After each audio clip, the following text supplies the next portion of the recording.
आज हमारी आपकी चर्चा डीएलएड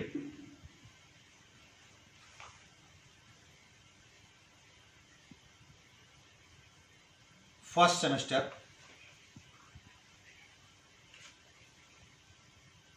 कंपलसरी पेपर सेकंड शिक्षण अधिगम के सिद्धांत पर होगी। यूनिट फर्स्ट है इसका, शिक्षण का अर्थ तथा उद्देश्य।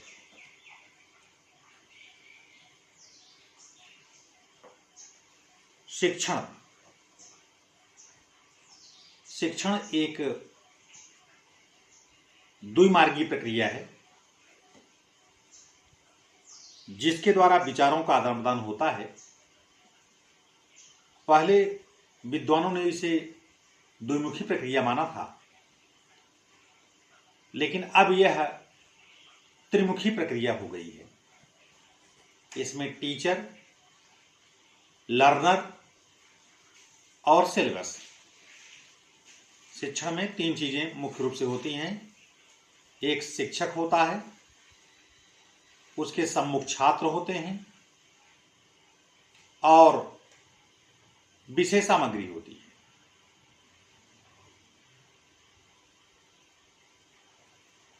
यह शिक्षक शिक्षार्थी की उपस्थिति में संपन्न होने वाली एक अंतःक्रिया है और इस अंतःक्रिया का माध्यम पाठ्यवस्तु होती है। इस प्रक्रिया में शिक्षक और शिक्षार्थी को निर्धारित विषयों में पूर्ण ज्ञान की प्राप्ति हेतु ज्ञान एवं कुशलता प्रदान करता है। शिक्षक और शिक्षार्थी की सफलता का मूल्यांकन इस तथ्य पर निर्भर करता है कि पाठ्यवस्तु के विषय में शिक्षक द्वारा पूछे गए प्रश्नों का उत्तर देने में शिक्षार्थी कितने योग्य हैं।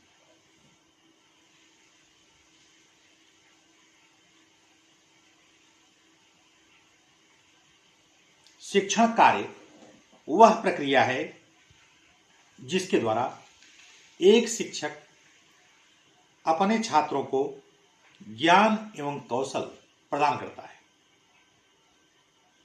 ज्ञान एवं कौशल को प्रवाहित करने वाली कार्य प्रणाली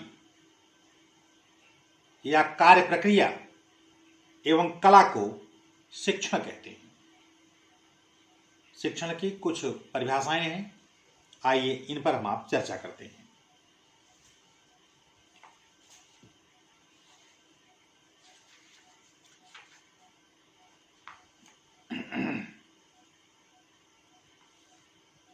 मनोवैज्ञानिक क्लार्क के शब्दों में शिक्षण वह प्रक्रिया है जिसके प्रारूप तथा परिचालन की व्यवस्था इसलिए की जाती है कि छात्रों के व्यवहार में परिवर्तन लाया जा सके।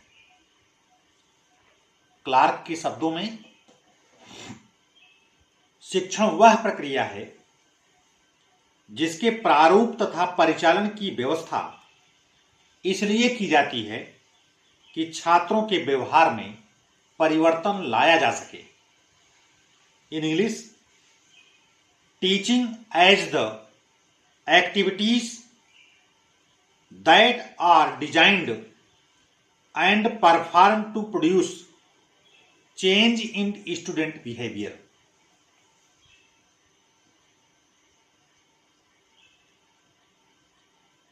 इससे स्पष्ट है, इस परिभाषा से स्पष्ट है कि शिक्षण का उद्देश्य छात्र के व्यवहार परिवर्तन से है। मनोवैज्ञानिक गेज के शब्दों में शिक्षण प्रक्रिया वह है जहां छात्र व शिक्षक के पारस्परिक प्रभावों को सम्मिलित किया जाता है, जिसमें व्यवहारिक क्षमताओं के विकास का लक्ष्य होता है। इन English, teaching is A form of interpersonal relationship between teacher and student. The objective of teaching is to change behavior of the student.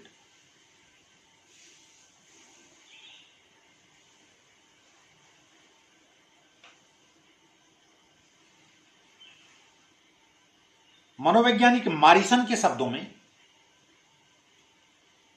शिक्षण को बालक के व्यक्तित्व विकास की प्रक्रिया मानते हैं। शिक्षण को बालक के व्यक्तित्व विकास की प्रक्रिया मानते हैं। इन इंग्लिश,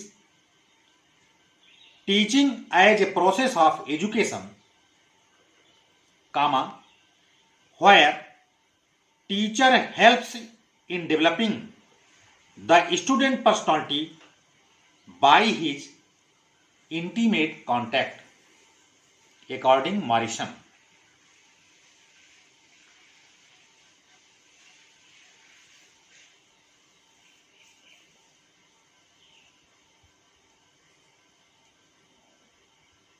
इस प्रकार से हम कह सकते हैं, परिभाषाओं की अगर हम विवेचना करें तो शिक्षण प्रक्रिया की प्रभाविता शिक्षक के ज्ञान, योग्यताएं, अभिव्यक्ति व कौशलों से निर्धारित की जाती है, जो छात्रों की उपलब्धियों के रूप में परिलक्षित होती है।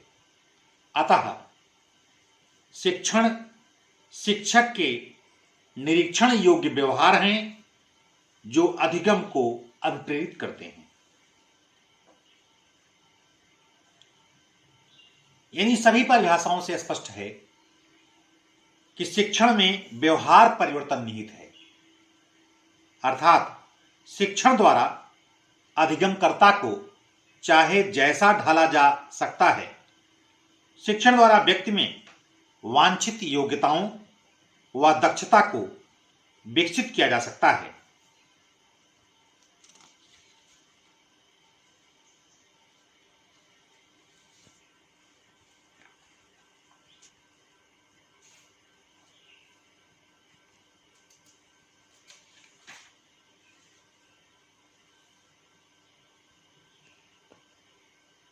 अब चर्चा करते हैं शिक्षण का क्षेत्र, scope and nature of teaching. शिक्षण का क्षेत्र और प्रकृति। इस समय कोई ऐसा क्षेत्र नहीं है जहां शिक्षा के अभाव में कार्य किया जा सके। इसके आधार पर शिक्षण की प्रकृति निम्न है। नंबर 1, शिक्षण एक स्व उद्देशीय प्रक्रिया है। Teaching is a purposeful process. दूसरा, शिक्षण एक अंतःक्रिया है। Teaching as an interactive process. तीसरा, शिक्षण की प्रकृति कला और विज्ञान दोनों की है। Nature of art and science both. चौथा है, शिक्षण एक विकासात्मक प्रक्रिया है। Teaching as a process of development. पांचवा है, शिक्षण एक सामाजिक तथा व्यावसायिक प्रक्रिया है। Teaching as a social and professional activity. छठा है, शिक्षण निर्देशन की एक प्रक्रिया है। शिक्षण निर्देशन की एक प्रक्रिया है। Teaching as a process of guidance. सातवां है, शिक्षण एक त्रिध्रुवीय प्रक्रिया है। शिक्षण एक त्रिध्रुवीय प्रक्रिया है। Teaching as a tripolar process. आठवां है, शिक्षण में भाषा संप्रेषण का कार्य करती है। नौवां है, शिक्षण मनुष्य को समायोजन की योग्य बनाती है। 10वां है क्रियाशीलता का प्रादुर्भाव शिक्षण में होता है। इस प्रकार से ये शिक्षण का क्षेत्र और प्रकृति है। तो पहला पॉइंट मैंने बताया कि शिक्षण एक स्व उद्देशीय प्रक्रिया है। Teaching is A purposeful process. शिक्षण का विशिष्ट उद्देश्य होता है जिसको ध्यान में रखकर शिक्षण कार्य किया जाता है। इसलिए हम ये कह सकते हैं कि शिक्षण एक उद्देश्य परक प्रक्रिया है। इसका निश्चित लक्ष्य होता है और उस लक्ष्य को शिक्षण के माध्यम से प्राप्त किया जा सकता है। दूसरा है शिक्षण एक अंतः प्रक्रिया है। शिक्षण का कार्य शिक्षक शिक्षार्थी दोनों के द्वारा होता है और इन दोनों में किसी एक के अनुपस्थित होने पर यह कार्य संभव नहीं है। इससे हम ये कह सकते हैं कि यह शिक्षक और शिक्षार्थी दोनों के मध्य अंतः क्रिया करने वाली एक दशा होती है। तीसरा है शिक्षण कला एवं विज्ञान दोनों की इसकी प्रकृति है। कुछ लोग मानते हैं कि शिक्षण एक कला है, जबकि कुछ लोग मानते हैं कि शिक्षण विज्ञान है। किंतु वास्तव में शिक्षण कला और विज्ञान दोनों है। कला के पीछे तर्क यह है कि यह अन्य कलाओं की भांति देश, काल एवं परिस्थिति के अनुसार चला आ रहा है तथा इसका स्वरूप शिक्षण के उद्देश्यों के साथ बदलता रहता है।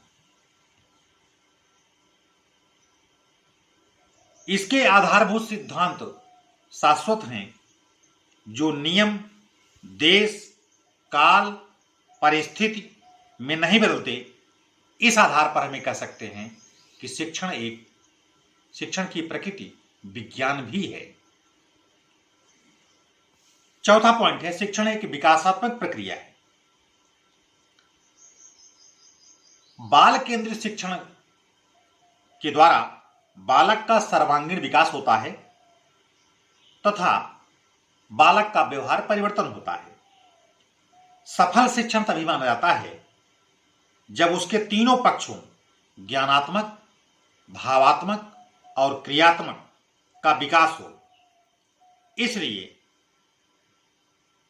शिक्षण के इन पक्षों का इसमें विकास होता है। पांचवां, शिक्षण एक सामाजिक तथा व्यवसायिक प्रक्रिया है। शिक्षण प्रक्रिया शिक्षक और शिक्षार्थी दोनों के सहयोग से चलती है।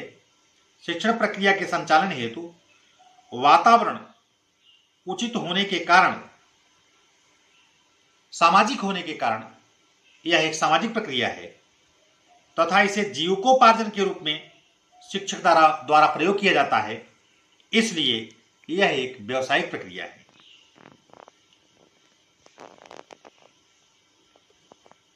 अगला पॉइंट है शिक्षण निर्देशन की प्रक्रिया है। वैदिक काल में जब पुस्तकों का प्रकाशन नहीं होता था, तब सूचनाओं और निर्देशों को वृक्ष के पत्तों पर लिखकर विद्यार्थियों को दिया जाता था। किंतु अब पुस्तकों की कमी नहीं है। शिक्षण के द्वारा मार्गदर्शन दिया जाता है। शिक्षण को मार्गदर्शन मान करके शिक्षार्थी अपने अंदर मार्गांतरीकरण करता है। शिक्षक को छात्र की रुचि, क्षमता, प्रकृति, स्वभाव, आवृत्ति, आवश्यकता आदि को ध्यान में रखकर उसे सही निर्देश शिक्षण प्रक्रिया में दिया जाता है। सातवां पॉइंट है शिक्षण एक त्रिध्रुवीय प्रक्रिया है। मनोवैज्ञानिक ब्लूम ने शिक्षण के 3 पक्ष बताए। पहला पक्ष है शिक्षा का उद्देश्य, दूसरा पक्ष है सीखने का अनुभव, तीसरा पक्ष है व्यवहार में परिवर्तन। शिक्षण का उद्देश्य, दूसरा है सीखने का अनुभव और तीसरा है व्यवहार में परिवर्तन। इस प्रकार यह एक त्रिध्रुवी प्रक्रिया है। इसमें टीचर, स्टूडेंट यानी टीचर, लर्नर और सिलेबस तीनों चीजों का समावेश होता है। और शिक्षण के उद्देश्य, सीखने का अनुभव और व्यवहार का परिवर्तन का इसमें समावेश होने के कारण शिक्षण एक त्रिमुखी प्रक्रिया मानी जाती है। शिक्षण में भाषा संप्रेषण का कार्य करती है। अगला पॉइंट है शिक्षण के सभी तथ्यों, प्रत्ययों, सिद्धांतों, नियमों, सूत्रों आदि का सामान्यीकरण करके जो छात्रों के सामने भाव रखा जाता है वह बोधगम्य भाषा के माध्यम से ही होता है। शिक्षण के समय शिक्षक द्वारा प्रयोग की जाने वाली भाषा को छात्र सरलता से समझ जाता है। इसकी प्रक्रिया के रूप में छात्र अपनी समस्याओं को शिक्षक के समक्ष प्रस्तुत करता है। इस प्रकार शिक्षण में शिक्षक और छात्र के मध्य भाषा के संप्रेषण के रूप में एक अंतःक्रिया होती है।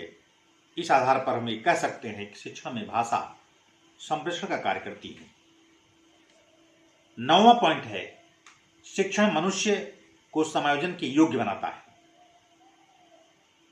यह समायोजन शिक्षण के माध्यम से ही संभव है। शिक्षण के माध्यम से विभिन्न प्रकार की समस्याओं का समाधान करके अपने आप को परिस्थितियों के अनुकूल बनाया जाता है और इस आधार पर छात्र अपना समायोजन सरलता से कर लेता है। 10वां है क्रियाशीलता। शिक्षण क्रियाशील बनाती है। शिक्षक सदैव यह प्रयत्न करता है कि उसके छात्र विकास करें तथा उनमें कौशलों का विकास हो, वे अच्छे अंक प्राप्त करें। शिक्षा के द्वारा शिक्षक बालक में ज्ञानात्मक, क्रियात्मक, भावात्मक, संज्ञानात्मक गुणों का विकास करता है। शिक्षक शिक्षण के मध्य से बालकों की क्रियाशीलता प्रसारित होती है। इस प्रकार से हमें कह सकते हैं कि शिक्षण के द्वारा क्रियाशीलता का निर्माण होता है।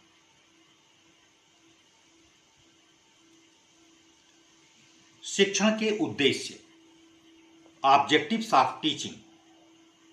शिक्षण के उद्देश्य परिभाषा से ही देखिए स्पष्ट है। शिक्षण का उद्देश्य, जितनी भी परिभाषाएं आप उठाएंगे सबका एक उद्देश्य, सारी परिभाषाओं की विवेचना करें तो उसमें एक ही बात आती है कि इसमें छात्रों के व्यवहार में परिवर्तन लाया जाता है। तो निश्चित रूप से शिक्षण का उद्देश्य जो है विशेष रूप से बालकों के व्यवहार में परिवर्तन लाने से है। तो आइए इन बिंदुओं पर हम चर्चा करते हैं।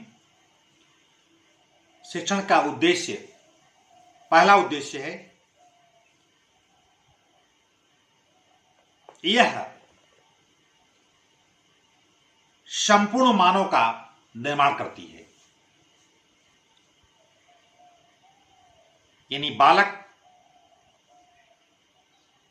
या आप कह सकते हैं अधिगमकर्ता के अस्तित्व का प्रत्येक पक्ष पूर्णतः विकसित होता है शिक्षण के द्वारा। इसलिए हम पहला उद्देश्य इसको मानते हैं। दूसरा है छात्रों में, क्योंकि छात्रों को निर्देशन मिलता है शिक्षक के द्वारा, तो छात्रों में स्वयं उचित निर्णय लेने का गुण शिक्षण के द्वारा विकसित हो जाता है। तीसरा है छात्र के आंतरिक और बाह्य अनुभवों में सामंजस्य की स्थापना करना शिक्षण का एक उद्देश्य है। चौथा है इसमें छात्र स्व अनुभूतियों और प्रत्यक्ष कारणों से समायोजन करते हुए वास्तविकता का ज्ञान प्राप्त करता है। पांचवा है यह छात्रों को सीखने के लिए प्रेरित करती है। छठा है इसके द्वारा छात्रों की मानसिक शक्तियों का विकास होता है। सातवां है अधिगमकर्ता के पारिस्थितिक प्रवृत्तियों में सुधार करके मानवीय गुणों का विकास करना भी शिक्षण का एक उद्देश्य है। आठवां है अधिगमकर्ता में क्रियाशीलता, व्यवहारिक गुण और संगठन क्षमता आदि गुणों को विकसित करके उन्हें क्रिया करने का अवसर शिक्षण के द्वारा ही प्राप्त होता है। नौवां है अधिगमकर्ता के सैद्धांतिक ज्ञान को, यानी नॉलेज ऑफ थियरी, सैद्धांतिक ज्ञान को व्यवहारिक रूप में परिवर्तन करने के लिए शिक्षण कार्य करता है।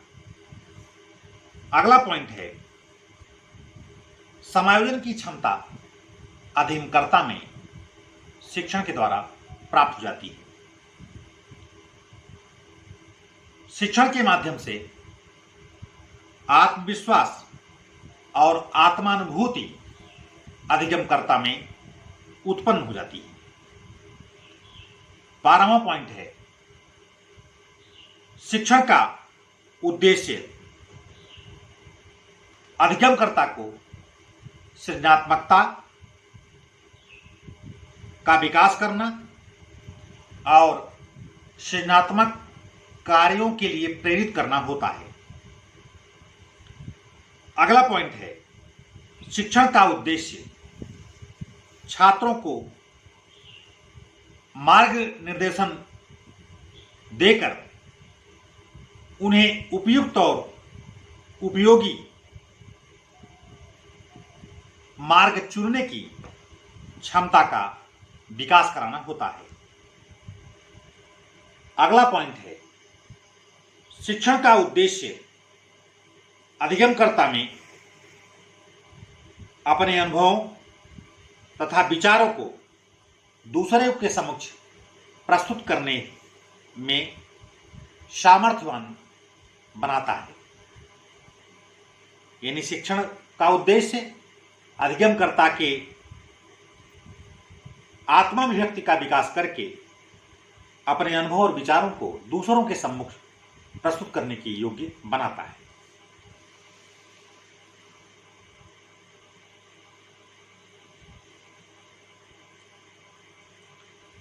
रायबर्ग नामक मनोवैज्ञानिक ने शिक्षण के उद्देश्य के बारे में अपना एक कथन किया है, इसे आप लिख लें।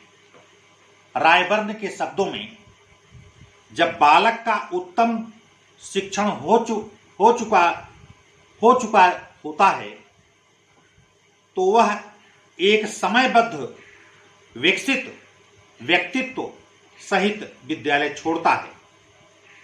Full stop. वह आत्मविश्वासी होता है। Full stop. उसमें उत्तम रुचियां होती हैं। Full stop. वह समाज के जीवन में सृजनात्मक भाग लेने हेतु तत्पर रहता है। Full stop. जीवन तथा उसकी समस्याओं के प्रति उसका एक साहसपूर्ण एवं सृजनात्मक दृष्टिकोण होता है। कामा अपनी समस्त शक्तियों का प्रयोग करने की कामना उसके चित्त में उत्पन्न हो चुकी होती है। Full stop. ये रायबर्न का स्टेटमेंट है शिक्षण के उद्देश्य के संबंध में। इस प्रकार से मैंने आपको शिक्षण का अर्थ, शिक्षण की परिभाषा, शिक्षण की प्रकृति और क्षेत्र और शिक्षण का उद्देश्य मैंने आपको बताने की कोशिश किया। अब आप पढ़ेंगे शिक्षण को प्रभावित करने वाले कारक।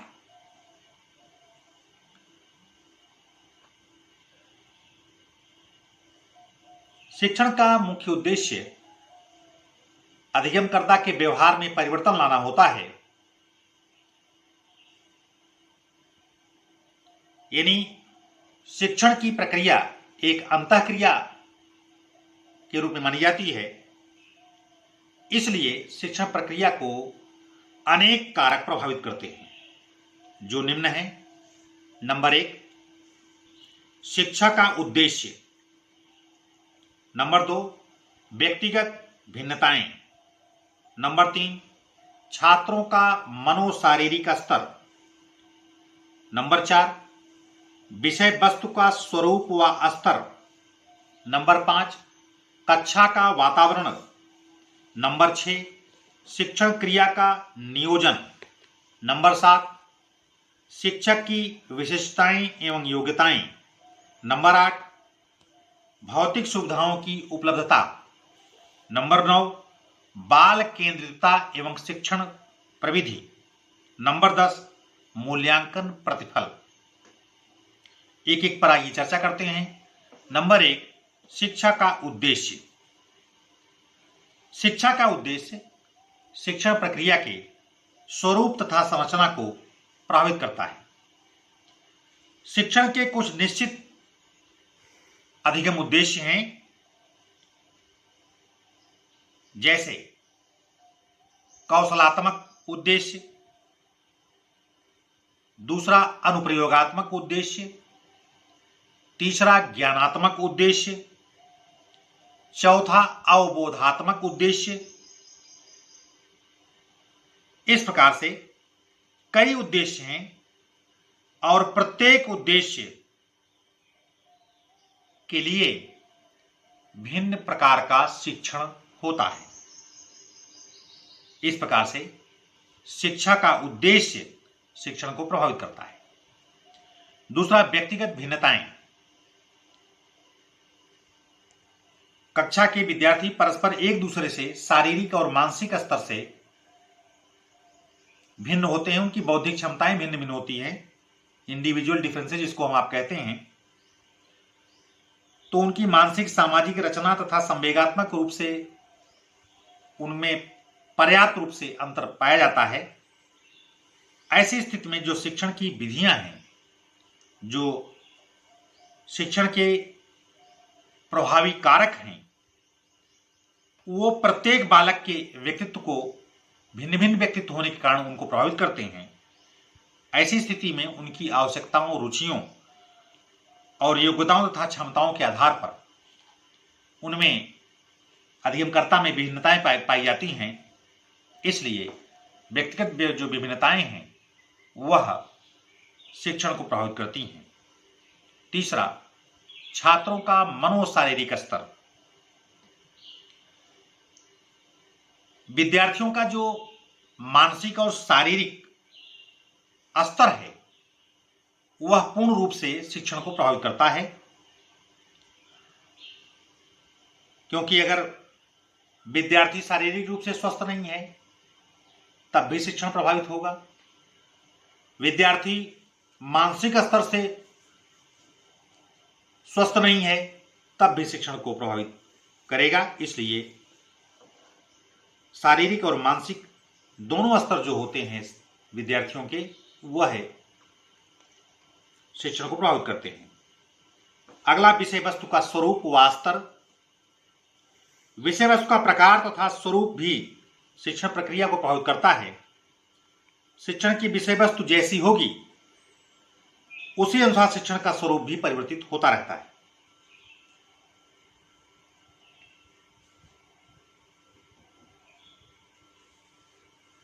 अगला है कक्षा का वातावरण। कक्षा की संरचना,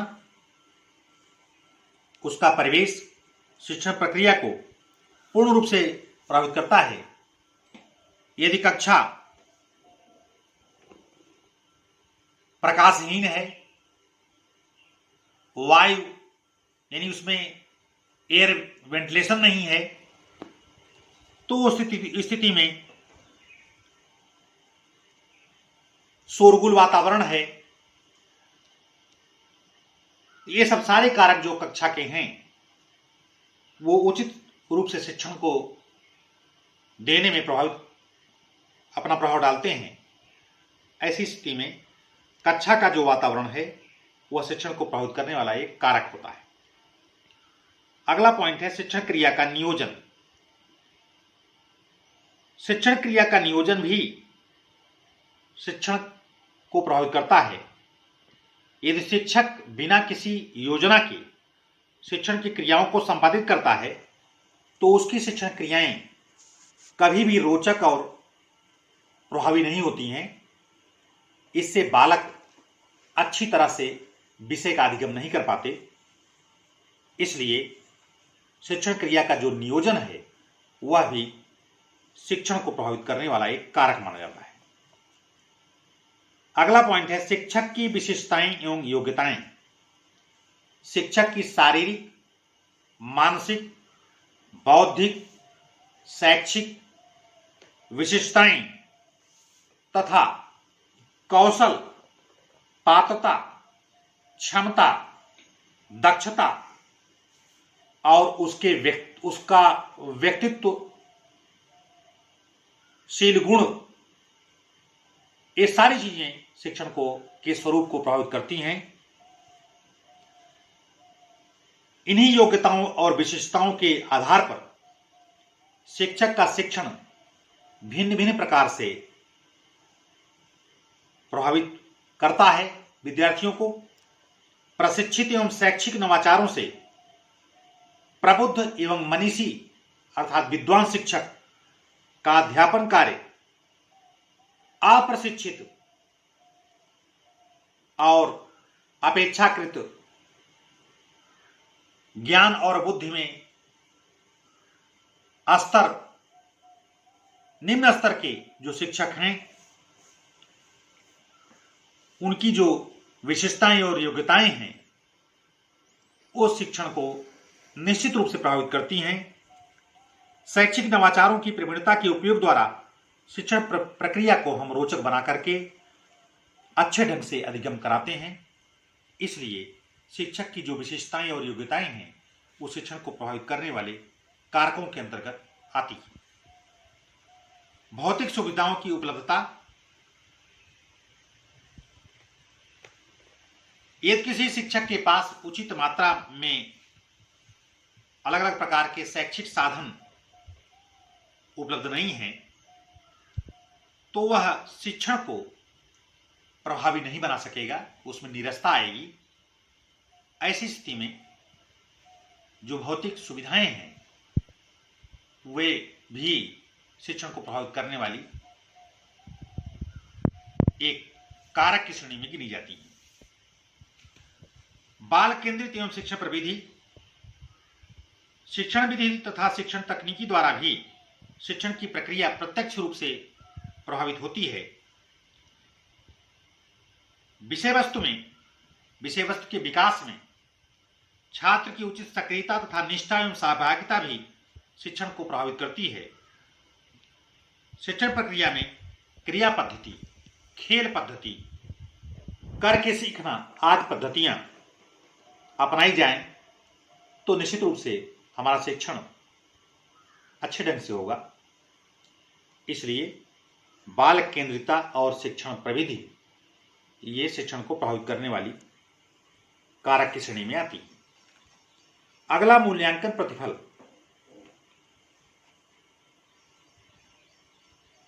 शिक्षण का अपना निर्धारित उद्देश्य जो पूर्व रूप में है वह किस सीमा तक या किस मात्रा में वह सफल हुआ, उसकी सफलता और असफलता के लिए मूल्यांकन करके हम विभिन्न प्रकार की विधियों और प्रविधियों का प्रयोग करते हैं शिक्षण में। तो इस प्रकार से मूल्यांकन प्रतिफल जो है वह भी शिक्षण को प्रभावित करने वाला एक कारक है। इस प्रकार से मैंने आपको शिक्षण को प्रभावित करने वाला कारक जो है उसे स्पष्ट करने की कोशिश किया।